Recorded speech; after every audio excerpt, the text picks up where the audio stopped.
Praise the Lord. Hallelujah. God is good. You are most welcome to the Covenant of the Day. உங்களை இயேசுவின் நாமத்தில் வாழ்த்தி உங்களை அன்போடு வரவேற்கிறேன். இன்னைக்கு 14th May 2026 Thursday. சாரி, நேற்று நான் 15 சொல்லிட்டேன். It's 13th yesterday. பரவாயில்ல, ஸ்லிப் ஆஃப் த தங்குன்னு சொல்கிறாங்களே, அந்த மாதிரி தான். சரி, நல்லா இருக்கீங்களா? டுடே இஸ் செஷன்ஸ் டே. கர்த்தர் பரத்து இருக்கிற நாள். ஆராதனை இருக்கிறது. நம்ம சர்ச்சில் 8 மணிக்கு ஆராதனை இருக்கிறது. நிறைய சபைகளில் ஆராதனை நடக்கும். சிலது அதை பற்றி தெரியாது. ஆண்டவர் உயிர்த்தெழுந்து பரத்துக்கேறின நாள், 40ஆம் நாள் பரத்துக்கேறின நாள் தான் இன்றைக்கு. அந்த நாளை நினைவு கூறுங்க. அன்றைக்கு முக்கியமான ஒரு கட்டளை நமக்கு கொடுத்துருக்கிறாரு. அதை என்னென்ன யோசித்து பார்த்து ஜெபம் பண்ணுங்க. சரி, இன்னைக்கான வசனத்தை பார்ப்போம். அது கொலோசியன் சாப்டர் 2 verse 23. கொலோசியர் 2ஆம் அதிகாரம் 23வது வசனம்.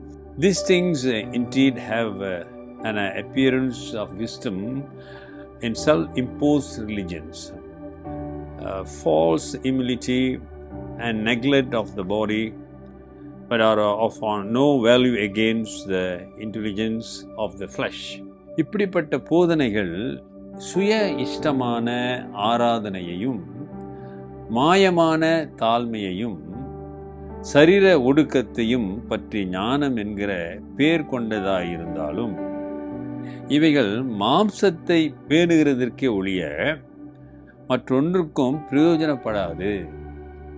கொஞ்சம் புரியுறது கஷ்டமாக இருக்கும், ஆனால் கொஞ்சம் வார்த்தையாக பார்ப்போமே. ரொம்ப ஒரு ஆழமான கிறிஸ்துவ வாழ்க்கைக்கு தேவையான ஒரு நெறியை இங்கே அவர் சொல்லிக் கொடுக்குறாரு. இன்றைக்கு திருச்சபை நிறைய இடங்களில் மாயமாக இதைத்தான் பின்பற்றி வருகிறார்கள். என்ன சொல்றாரு? இப்படிப்பட்ட போதனைகள், எப்படிப்பட்ட போதனைகள்? சுய இஷ்டமான ஆராதனையும், தங்களுக்கு பிடிச்சிருக்கு, தமக்கு ஆசீர்வாதமா இருக்கு, எனக்கு திருப்தியா இருக்கு, எனக்கு சமாதானமா இருக்கு, சுய இஷ்டம். அப்புறம் அவங்க இஷ்டத்து போலே தான் இன்னைக்கு ஆராதனை செய்கிறார்கள். அதே சிலர் விரும்புகிறார்கள். கொஞ்சம் ஆடிட்டு பாடுறான், குதிச்சுட்டு பாடுறான், தலைகளை நின்று பாடுறான், குதிக்கிறான், ஆராதிக்கிறான், சிரிக்கிறான், அழுகுறான், என்னென்னோ பண்ணுறாங்க ஆராதனையில். அதுக்கும் ஒரு கூட்டம் இருக்கிறது. ஆனால் பவுல் சொல்கிறார், இங்கே ஆவியானவர் சொல்கிறாரு, சுய இஷ்டமான ஆராதனையையும். You have to check dear brother and sister. இந்த வார்த்தை எதை பற்றி சொல்லுகிறது என்பதை நீ யோசித்து பார்க்க வேண்டும். It's look like, you see, the English is appearance of a wisdom of self-imposed religion. தங்களுடைய அந்த சுய இஷ்டத்தை வெளிப்படுத்துகிற ஒரு ஞானமாகத்தான் இருக்கும் அது ஆராதனை. அப்படிப்பட்ட ஆராதனையாக இருக்கும். மாயமான தாழ்மையும், அது உண்மையான தாழ்மை இல்லையா? That's not really humble. சிலர் அப்படியே விழுந்து ஜெபம் பண்ணுவாங்க, அப்படியே கண்ணீரோடு ஜெபம் பண்ணுவாங்க, அப்படியே உருக்கத்தோடு ஜெபம் பண்ணுவாங்க, ஆனால் வெளியே வந்தால் வேற ஆளாக இருப்பாங்க. மாயமான தாழ்மை. That's no real humbleness. there is no kind, just நல்ல ஒரு மாதிரி. அதான் ஆண்டவர் ஹிப்போக்ரைட் சொன்னார்ல, அந்த மாதிரியான ஒரு வர்ஷிப், அந்த மாதிரியான ஒரு செயல். மாயமான தாழ்மையும் சரீர ஒடுக்கத்தையும் பற்றி ஞானம் என்கிற பேர் கொண்டிருந்தாலும், சரீர ஒடுக்குதல்னா உபவாசம் தானே, சாப்பிடாம இருக்கிறது, அப்புறம் பல வழிகளிலே நம்முடைய சரீரத்தை ஒடுக்கிக் கொள்கிறோம். இதெல்லாம் மனிதன் கொடுக்கிற போதனைகள். ஏசாமி அது சொல்லவே இல்லையே. ஆமா தானே? இதெல்லாம் self imposed religions, false humility and neglect of the body. அருமையானவர்களே, நீ கவனிச்சு பாருங்க, இன்னைக்கு இருக்கிற சபைகளிலெல்லாம் இப்படிப்பட்ட காரியங்கள் நடந்து கொண்டு இருக்கிறது.